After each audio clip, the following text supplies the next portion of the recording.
Anger is dangerous and bad. Explode in anger to make a point. Sarcasm is an acceptable way to release anger. 6 is you owe your parents for all they've done for you. Don't speak of your family's dirty laundry in public. Duty to family and culture comes before everything. Relationships. Don't trust people. They will let you down. Nobody will ever hurt me again. Don't show vulnerability.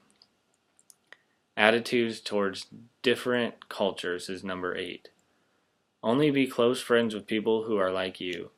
Do not marry a person of another race or culture. Certain cultures, races are not as good as mine. Number 9 is success. Is getting into the best schools.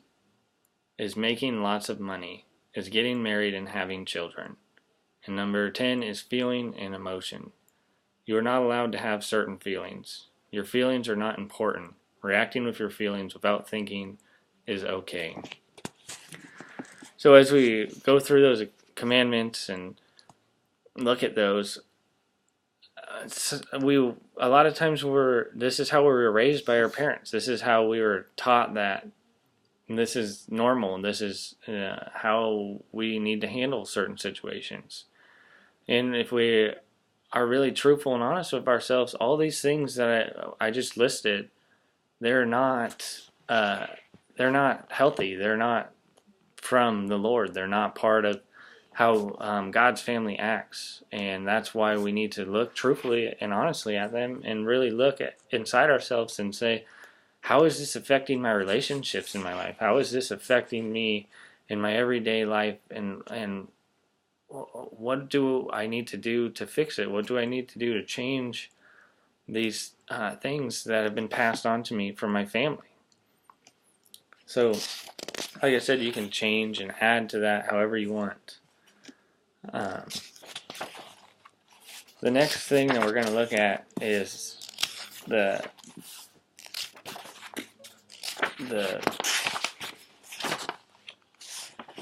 it's called the Beaver system model. So it gives us 5 different models of a family and what a family might look like, and this is just to help you continue to understand how you were raised and how your family might be affecting you. And this video is just to get us thinking and get our mind thinking about our families and some of the negative and positive things that have come from our families, and some of the things that we really need to look at that might be affecting who we are and how we view God, and how we let our relationships work in our lives. So the first one is the family in pain. This family is a severely disturbed family. Real leadership is totally lacking. Chaos, uncertainty, confusion, and turmoil are the adjectives that describe these homes. Conflicts are never dealt with or resolved. There is no ability to look at issues with clarity. So this family probably didn't have very good parents that were involved, and they they could do whatever they wanted, they could live however they wanted it, and no one took notice. And then you can see how that can affect negatively into your life in the future. Level 4 is the borderline family. This is a polarized family. Instead of anarchy, as in level 5, a dictatorship rules here. Instead of no rules, this home has nothing but black and white rules. There are rigid ways of thinking, feeling, and behaving that are expected of all members. Individuals cannot say, I disagree with what you said. Level 3, the rule-bound family. This family is not in chaos or under a dictatorship. It is healthier than level 4, feeling loved and good about oneself. However, it depends on obeying the spoken and unspoken rules of the family. If you loved me, you would do all the things you know will meet you with my approval. There is an invisible referee, with the rules of the system being more important than the individual. A subtle level of manipulation, intimidation, and guilt permeates the home. And level 2 and 1, the adequate family and the optimal family. In these families, there is an ability to be flexible and cherish each individual member while at the same time valuing a sense of closeness. Good feelings, trust, and teamwork by the parents enable members to work through difficulties and conflicts. What distinguishes Level 2 families from Level 1 can be summed up in one word: delight. Level 1 families truly delight in being with one another.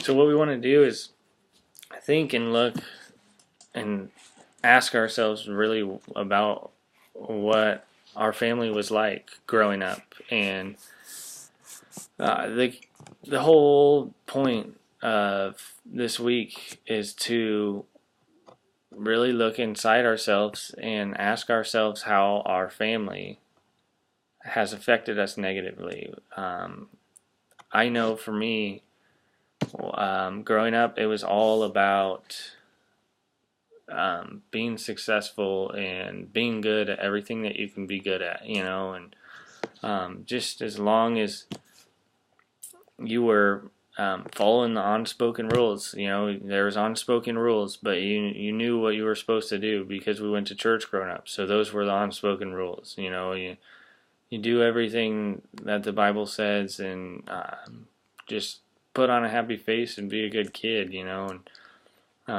just do the best at everything that you can do.